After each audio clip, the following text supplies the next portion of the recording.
This is what I'm going to be using. I also got some pistachios that I'm going to end up putting on kind of like almost like as a garnish. That makes sense. Walnuts is typically what is used.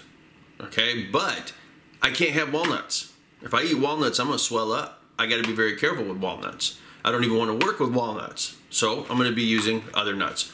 These ones right here are raw natural almonds. Okay, these haven't been roasted or salted or anything like that. Now these, on the other hand, are cashews that are honey roasted, and we're going to be putting honey in this anyway.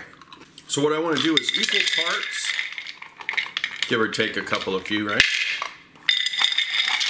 Almond, cashews. Give or take. Now we need to add a little bit of flavoring to this and a little bit of sugar to this. We're going to be putting a little bit of ground clove in this. And when I say a little bit, you know, let me show you about how much I mean by a little bit. About that. Okay? Clove is one of those things, a little goes a long way.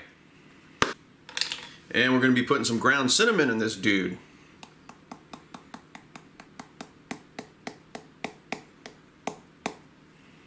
Maybe a tablespoon. So I'm going to be putting a little bit of brown sugar in this and a couple tablespoons of normal sugar. So now what we're going to do is we're going to take this, we're going to either put it in a food processor or a blender, because we need this to kind of end up getting ground up a little bit. So this is going to be our filling. So we're going to take this, we're going to put it aside. Right now I've got some phyllo dough, and it is defrosting, because when you buy it, it's frozen. And we want this to thaw, and we want this to come to room temperature. Depending on where you buy this, you might end up seeing different thicknesses of phyllo dough. Okay, the thinner that it is, kind of the better. Okay, so we're going to start making our syrup. Rule of thumb for syrups, this is even if you're making like drinks and you need to make a simple syrup, half-half. Half sugar, half water. So whatever you put in there for sugar, you got to put the same amount of water. So right now I've got 1 cup of sugar in here, and what I'm going to do, I'm going to put that on medium, and I'm going to do something a little different here. I'm only going to be putting a half a cup inside here instead of the full cup of sugar, because what I want to do is actually caramelize this a little bit before I add the rest of the water and the other ingredients, and because I want to add a caramel flavor to the baklava. During the time that this is warming up, I'm going to go ahead and I'm going to melt a stick of butter, because we're going to need that in order to make our baklava. As soon as this starts kind of looking a little bit more of a golden brown, maybe a little bit more, that's when I can go ahead and add the rest of the water. But see, we're getting a little bit of color there. That's what we're looking for. That color is flavor. But doing this one little step is going to end up adding flavor to this that otherwise wouldn't be there. That's the color I'm looking for. This might boil up, to be very careful. Because that sugar, when it gets hot like that, man oh man, that becomes ridiculously hot. And you're going to see right here, that could end up being a very bad day if it touches you. Now we've got caramel water. Okay, now we need to add a few more things to this. We're going to add our lemon rind. We're going to be squeezing. Yeah, we're going to be squeezing some lemon juice in this.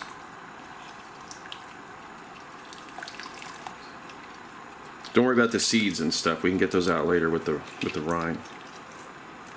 Some people will just literally like cut the lemons up like this, and that's fine. You can do that if you want, but the more pith you have in there, the more bitter it's going to be. We're just trying to get the oils out of the skin. I'm also going to be adding in some vanilla extract. This is homemade vanilla extract.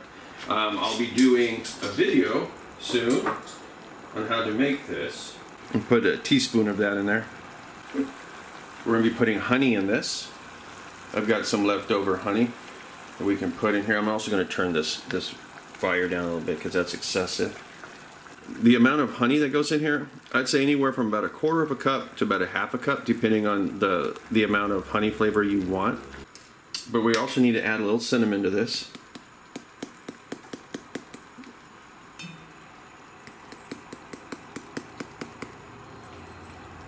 It's about 1/2 teaspoon, maybe a touch more. Some people go heavy on it. Some people will put a cinnamon stick in there, just let the cinnamon stick boil. You can throw a whole clove in there, or a couple of cloves, or you can use a little bit of ground clove, which is what I'm going to do. And I'm putting just a little bit, because, you know, clove goes a long way, man. Little goes a long way. We'll give that just a minute, and then we'll go ahead and take it off and let it cool.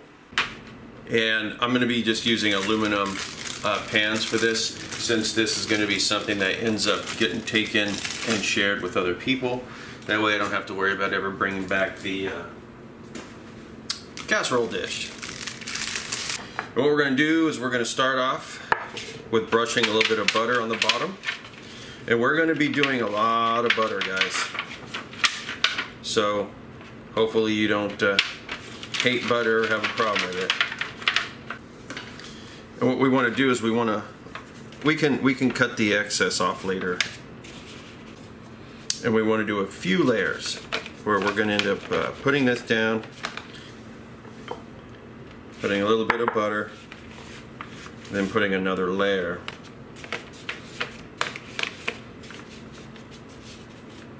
Ideally, the baklava would fit perfectly and not go up the sides. But beggars can't be choosers, you know.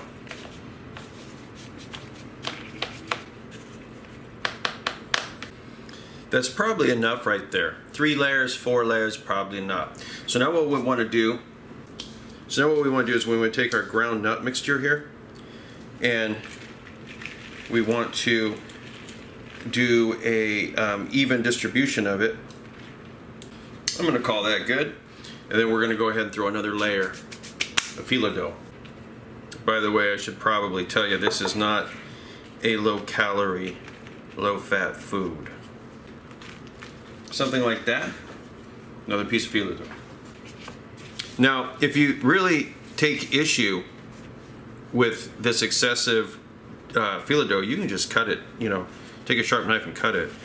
I'm not going to really worry about it. During the time that we got this going, we need to get the oven set up 350 degrees.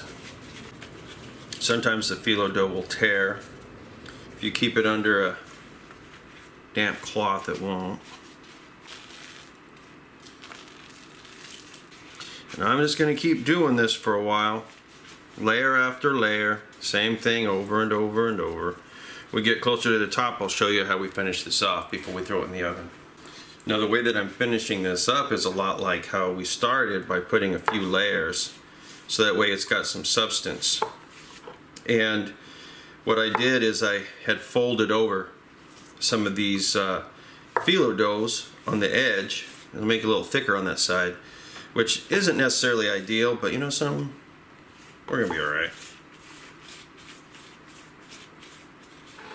Let me put one more thing of phyllo dough.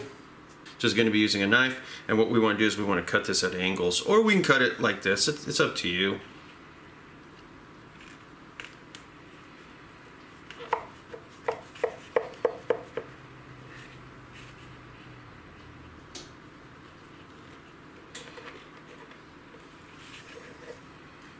This is going to make it easier for people to actually take pieces out, but it's also going to allow our syrup to go inside here and to coat.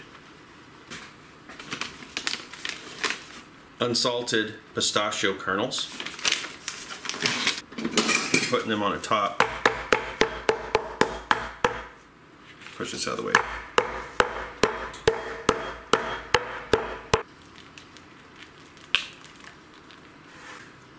This goes into a 350 degree oven for about 45 minutes. Okay, you don't want it to be obviously overcooked, but at the same time you don't want it undercooked. 45 minutes. Take a look at it around 30. See if it looks cooked to you. So that is done. The rule is hot baklava cold syrup. Our syrup has cooled off significantly, and you can see that it's thickened. Okay, we can run this through a strainer, or we can just use like a ladle. And then as soon as it comes out, you want to pour your syrup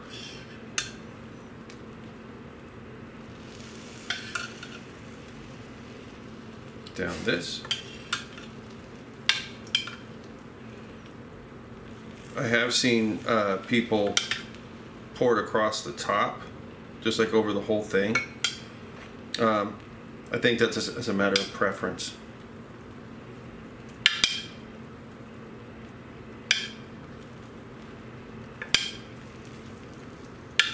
But you want to go ahead and let this rest for a little bit, and that way it can kind of cool off. All of that syrup will absorb inside the baklava, and it'll be a combination of crispy, you know, sweet, sticky, all that good stuff. If you want, you could sprinkle more pistachios across the top. It's up to you.